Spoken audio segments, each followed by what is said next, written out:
What is up, everyone? So welcome to this video. Basically, you see it in the title. It's basically going to be discussing the in and outs, all the good details of what my diet is looking like right now. So for background a little bit, for those of you that don't know, basically since I came back from Cortland after finishing my degree there, I started dieting.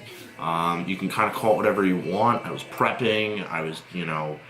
I have a show idea kind of in mind, but we don't have a date or set, kind of like range when we want to do one. We just know we're going to do one. So if you want to consider this kind of like an off-season diet, then consider it that. Consider it prepping or just dieting in general. Basically, I've cleaned up my calories and I'm eating, for the most part, a lot of those clean calories. So basically, throughout this whole video, without rambling, I'm going to discuss the food I'm eating, why I'm eating these food at certain times, how many meals I'm eating, what's in those meals, the seasonings, the sauces I'm putting on it, why I'm putting the sauces on there, and basically kind of some of my healthier snacks that I incorporate into my diet that, allow me to either cheat clean or, kind of let me have like a little snack that, will fill me up a little bit more, will prevent me from cheating completely at all unless there's a cheat day. And I'll give you all the in and outs of kind of my pre, intra, and post-workout supplementation. So, without further ado, let's get started with what the food I'm actually eating right now.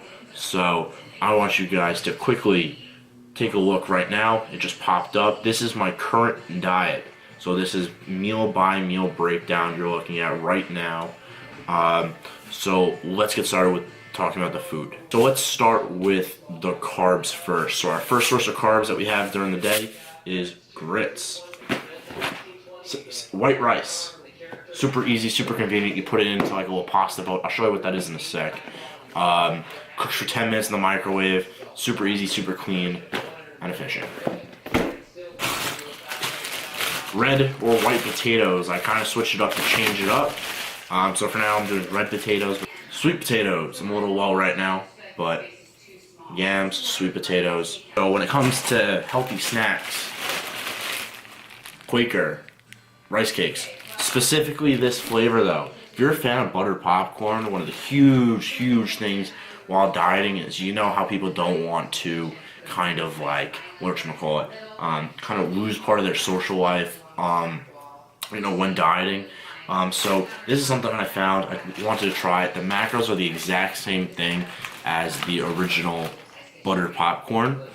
The original macros of the regular lightly salted rice cakes. Same macros, but this tastes like buttered popcorn. When I mean it tastes like buttered popcorn, it literally does. So it's amazing. Super good. 5 grams of whole grains. No high fructose corn syrup. So this is my go-to snack when I'm kind of craving something in between meals, or I kind of want something to fill me up a little bit more. Then, another healthy snack. Well, it's not really a snack, but drink. Zevia. These things taste like soda. There's no sugar. There's no artificial calories, sweeteners. It's stevia. It says in Zevia, stevia. It's sweetened by and only by stevia. For those who don't know what stevia is, I'll quickly go over it. It's considered an artificial sweetener. It's not. It comes from a plant extract that is naturally sweet, but it has no nutritional benefits for you. So, great way to have soda without actually having all the crappy artificial sweeteners or the chemicals and artificial colors and dyes that are typically in Coke or Pepsi. So that's a super key important aspect of my diet. Now, we're going to talk about the protein. So, I'm also going to pop up right now. So let's pop it up. This was the first meal plan that I had when I started dieting since coming back from Cortland. So as you're looking at it right now, you can kind of tell it's really high in carbs and protein. So basically just high in everything right now. We were trying to pack on the pounds a lot. For the most part, I packed on the pounds. It just didn't look clean. I started to develop a little bit of fat. Kind of meant my body was rejecting the food a little bit in the sense that it was just too much. My body wasn't using it. It was storing it as kind of body fat. Kind of what happens when you eat food and your body doesn't use it for energy. So from that also, it kind of slowed down my metabolism a little bit. What that means is I was not getting hungry for meals. Besides the fact that it was just a lot of food in general, I just had no will or no kind of like motivation or desire to eat my next meal when it happened. I was kind of just going through the motions to eat it. Again, force feeding is something you kind of see in a diet like this, but it was a little peculiar that it happened so soon. So that's why we switched to this diet, including all these ingredients that you saw first. Okay? Now we're gonna talk about the proteins. First meal with the grits, you got egg whites. Flank steak is actually the second meal. Fun fact, I like to stop at Stop and Shop. It's right down the road for me. Nothing wrong with them, besides the fact that every time I went to get flank steak, they never had it. There was like 2 days out of like the 2 months that I went to get flank steak, and they actually had it there. So I do unfortunately have to go to a different supermarket, which is a little further away, to be able to guarantee myself flank steak every time. Really any lean type of steak I can have, but I do like to keep it flank. So that is why we stick with that. Ground turkey. So something I want to do with the ground turkey as well is basically I would ground it up, kind of like you usually have grounded turkey. Something I didn't think about, and one of my friends did tell me about this. I'm going to try it today for the first time when you see the edit of, you know, kind of me prepping and everything. Basically, you can, didn't really think about it, you know, you can put them into little meatballs and then bake them. I kind of didn't think about that because, to be honest, it's a little messy and it's a little annoying because half the time I end up bringing forks and not spoons when I eat ground turkey. So it's super annoying to try to get every single little last bit of it. So, other source of protein. Come on, can't forget the chicken. So here we go. I usually buy these big packs. Saves a little bit of money. And honestly, when I bake it now, you know, it's just a lot easier to cook in bulk. I don't know why. I was so focused on just kind of like putting everything in a pan and cooking it on a stovetop. So, yeah. And then the final last thing, oh wow, I cannot drop this, is the eggs. So again, I shopped a couple days ago, so I didn't make the video right away. So everything's kind of already out of their boxes or containers, and everything just for, you know, movement purposes and space awareness. So for the most part, that's a little in of the diet that I have, the ingredients. So I want you to enjoy this edit of me cooking everything, and then we'll talk about the supplements I'm taking, pre, intra, and post, and then some of the seasonings, and then some of the other failures I had and what I did to improve it, just in case maybe you have those same issues. You know, although I am talking about my diet, I guess it would be pretty nice to see if I can, you know, help out some other people going through the same struggles or trying to find things a little bit better when it comes to meal prepping. Meal prepping doesn't have to just be bodybuilding.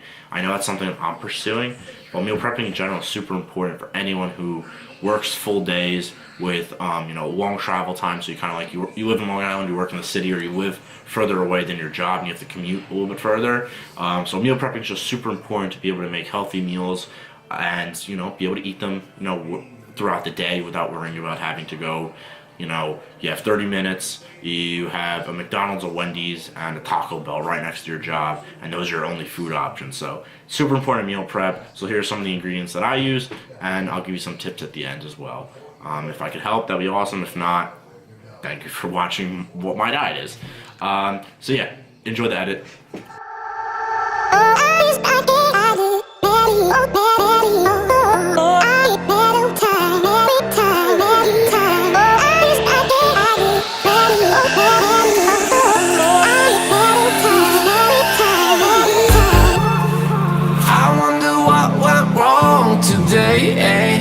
Why do I feel like I linger between the words to say the words to remember.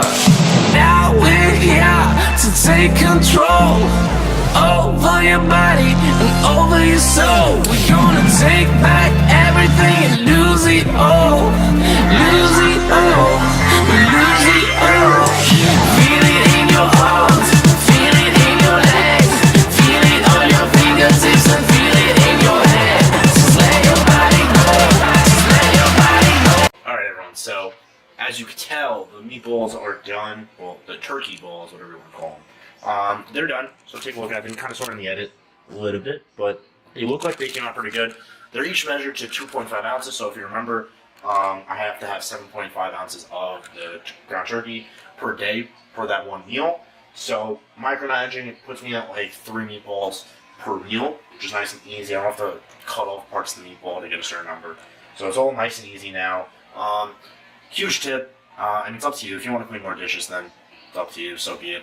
But if you could tell, I use the same dish that I used to measure the turkey balls, that I did also to pour the teriyaki sauce in. So, quickly, everything's cooking in the oven right now, except the meatballs. I gotta put them in 2 seconds. But I do want to show you kind of the seasonings I use. So here's my little corner of seasonings and everything. So I use this one.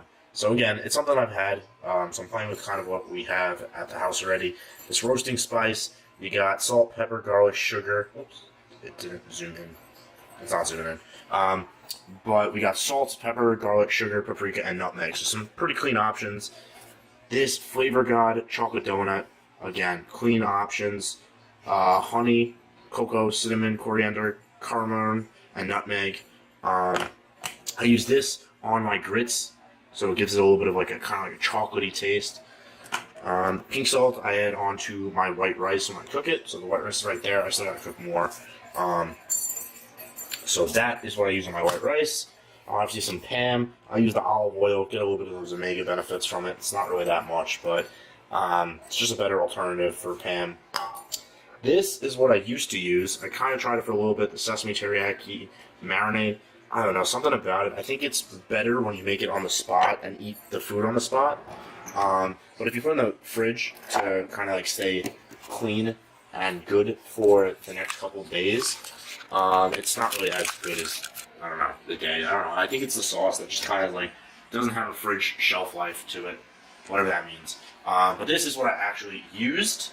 And this is what I've always used, the Lori's teriyaki. It has a little bit of pineapple juice in it. There is no high fructose corn syrup in here at all, so that's super good. You got 3 grams of sugar, 4 grams of carbs, and about 15 calories per serving. So again, nothing too crazy. Because it's not really, again, a prepping diet. Like I don't have a show in mind. I kind of got the okay to put whatever I want on my food to make it tastier. Again, I'm not going to sit here and put the whole bottle of teriyaki sauce or go get a whole bottle of ketchup and douse my chicken in it. But, you know, play with some stuff, get an idea of kind of like some better things and make it tasting good while I can enjoy it for now. Because when if I do decide to prep in the future, I'm going to not be able to have any of that. It's going to be plain chicken, plain rice, or plain steak and whatnot. So it's going to suck. But I'm going to have some fun with the seasonings and the spices and the sauces and the marinades now while I have the opportunity to. So, so far so good, and the diet's going very well, so I hope you guys enjoyed this video. I think I'm done talking for now. Yeah, so let me finish cooking everything, and then we'll wrap it up with another edit of the kind of final production and how I store, you know, all this food in this fridge. Kind of like the ins and outs and that. Oh, I did forget something. I have the emergency. Whoops. I keep touching the zoom in button. So I do have emergency chicken. So this is grilled chicken from Tyson. Basically, what you gotta do is put it in the microwave for 3 minutes, and it's ready to go, ready to eat and everything. So if there's ever an opportunity, I keep saying opportunity. If there's ever a moment where I accidentally underpredict, you know, my meal prep, and I don't have any chicken left, I have that in the freezer, so I can always use it as a go-to to get the chicken I need without, again, missing a meal or missing my meal gap. Again, worst case scenario, if I'm gonna miss a meal and I have other food in the fridge, when it comes to like this meal prep, I'll have another meal at just a little earlier, and I'll make more chicken or find somewhere I can get chicken for that meal. So I'm never missing meals, but there are opportunities where I am about to miss a meal, so I'll have my 4th or 5th meal for the day as my 2nd or 3rd meal or whatever, just to make up for the calories and so I don't miss a complete meal. So I definitely recommend you use kind of my own method of using a emergency rice, emergency chicken. So there are the steamable bags. I have some in there, but it's deep down in there because I haven't used it in a little bit. They cost $1. Just buy 1 or 2 bags. Put it in the freezer. you ever don't have 10 minutes to make rice, or you forgot to make rice and you don't want to just spend 10 minutes waiting because you want to eat now, put one of those packets in the microwave. It takes 3 minutes. Chicken takes 3 minutes. Your whole meal is done in 6 minutes, rather than turning on the preheating the oven, or sitting here turning on the grill. So this is actually where everything kind of happens prior to what this whole baking idea was. I don't know why I didn't think about it. I should have literally just baked everything. But I was so hesitant. I wanted to grill everything, so it took forever because I don't have the biggest pans in the world. So I would have like a big pan here for chicken. Then I'd have the ground turkey going there. I'd make the flank steak on the spot. So it was all over the place. So yeah, another mistake I learned from. Didn't really affect the meal prep. It just took so much time that I had to commit more time out of my day to it. So yeah, so that's basically me talking. I'm about to burn the food in the oven, so I'm gonna go fix that. Enjoy this final edit. If you like the video, give it a thumbs up. If you have any questions, comment down below. And if you have any comments or concerns about the way I was talking, you want to know a little bit more about some of the things I said, comment down below. I respond to all comments. So yeah, thank you guys for watching this video. I hope you enjoy. Alright everyone, so we're not going to do a final edit. Basically I just want to show you all the cooking's done, so I do want to show you what my fridge looks like, kind of storing everything. So let's flip the screen. Alright, so again, I do share this fridge with basically my brother and my parents, so again, a lot of this stuff isn't mine. But I do kind of try to make it nice and organized, a nice little row of my stuff. So you got eggs right there. My egg whites, drink them in the morning. I don't cook them, it just takes a lot of time. I'm usually not that hungry in the morning, so I just drink them. It's not bad. This is where my rice is. The steak, I usually do one and broil flank steak, kind of like what I said, but I cook it on the spot. I cook it that day, just makes it taste a lot fresher. It tastes much better quality when you cook it on the spot and everything. And then with the sauces and everything, steak gets really dried up really quickly. So chicken, like you saw, and then I split the potatoes in here, so you can see sweet potatoes on that side and then white potatoes on the other. So yeah, and then in my freezer, emergency chicken, emergency rice, and you got some veggies down there for when I have those in my meal if I want to get a more fulfilling meal. So yeah, that's a look at what my refrigerator looks like, where I store things. So just give me one sec. Let's see if I have one ready. Perfect. So these are the containers I store the food in. They are really convenient. And for the most part, I think it's like $4 or $5 for like 4 of these. So for the most part, it fits at least like 3 or 4 days worth of protein, or rice, or potatoes in it. So again, it definitely is worth the investment. It fills enough food in there to store in the fridge, and it does, it definitely fits in the refrigerator, no problem. You don't have to make room for anything else. So yeah, that's really it. I keep it nice and simple. Excuse me. So I hope you guys enjoyed the video, and I'm gonna end it right here. So I'll see you guys at the next video.